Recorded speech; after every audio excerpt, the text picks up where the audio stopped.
بسم اللہ الرحمن الرحیم۔ روزے کی حالت میں ڈرپ یا انجیکشن لگوانے سے روزے کا حکم۔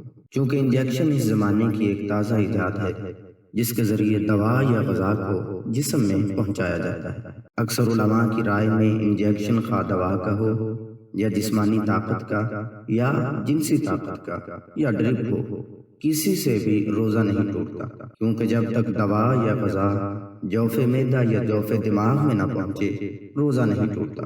جبکہ تحقیقی طور پر غور کرنے سے واضح ہو جاتا ہے کہ روزہ ٹوٹ جاتا ہے، کیونکہ غذا ہضم کے مراحل طے کرنے کے بعد گلوکوز بن جاتی ہے اور اسی سے جسم کو توانائی حاصل ہوتی ہے۔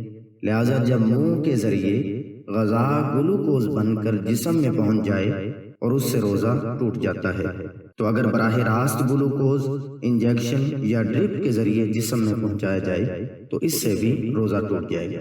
اسی طرح جب منہ سے دوائی کھائی جائے تو وہ ہضم کے بعد خون میں شامل ہو جاتی ہے اور اس سے روزہ ٹوٹ جاتا ہے۔ تو اگر انجیکشن کے ذریعے وہ دوا براہ راست خون میں پہنچا دی جائے تو اس سے بھی روزہ ٹوٹ جائے گا، کیونکہ انجیکشن کے ذریعے دوا خون میں پہنچانے سے بھی وہی فائدہ زیادہ تیزی اور اثر انگیزی سے حاصل ہوتا ہے، لہٰذا انجیکشن سے بطریق اولیٰ روزہ ٹوٹ جاتا ہے۔ اگر کوئی شخص روزے کی حالت میں اچانک بیمار ہو جائے تو اس کے لیے روزہ توڑنے کی رخصت ہے، بلکہ روزہ توڑنا واجب ہے، کیونکہ جسم اس کے پاس اللہ کی امانت ہے، اس لیے وہ اس جسم کو کسی قسم کا نقصان پہنچانے کا مجاز نہیں۔